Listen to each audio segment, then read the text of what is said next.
particle each of mass 2 kg situated at the coordinate point system 3 2 0 1 minus 1 0 0 0 0 minus 1 1 0। अगर हम यहाँ पर x Y plane बना लें, अगर हम यहाँ पर इस पर्टिकुलर क्वेश्चन में एक्स वाई प्लेन बना लें तो यहाँ पर ये y हो गया और ये क्या हो गया x हो गया। एक मास हमारे पास कहाँ है, ओरिजिन पर है, मीन्स यहाँ पर है 0 0 0 और यहाँ मास कितना है 2 kg। और एक मास हमारे पास 320 पर है, मतलब x में अगर 3 छोटे y में 20 तो एक मास यहाँ होगा 32 पर और ये हमारे पास यहाँ भी ये 2 kg होगा। दूसरा हमारे पास कहता है 1 और -1 में, मतलब x पॉजिटिव है, x 1 और ये -1 में यहाँ पर कहीं होगा और ये -1 और -1 यहाँ भी 2 kg है।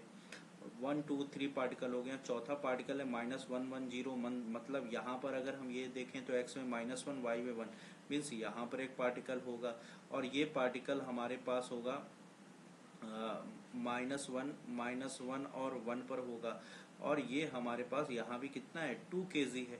अब हमसे ये कहता है moment of inertia about Z axis will be, तो हमें अगर जेड एक्सिस के अबाउट मोमेंट ऑफ इनर्शिया निकालना है तो अगर हम जेड एक्सिस पर मोमेंट ऑफ इनर्शिया निकालें तो जेड एक्सिस पर हम ये मान लेते हैं ये जो डॉट है ये डॉट एक्सिस है, ये हमने बाहर की ओर लिया हुआ है तो जेड एक्सिस है, ये जेड एक्सिस है।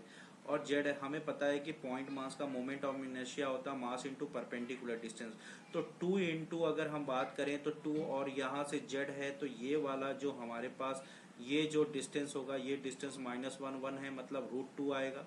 मीन्स यहाँ पर अगर हम ये कहें तो यहाँ मास कितना है 2 √2 का होल स्क्वायर। सिमिलरली अगर हम यहाँ बात करें तो ये हमारे पास जेड एक्सिस से 3 और 2 का डिस्टेंस, मीन्स यहाँ पर हमारे पास डिस्टेंस 3 और ये 2 है तो 9 और √13 आएगा यहाँ पर।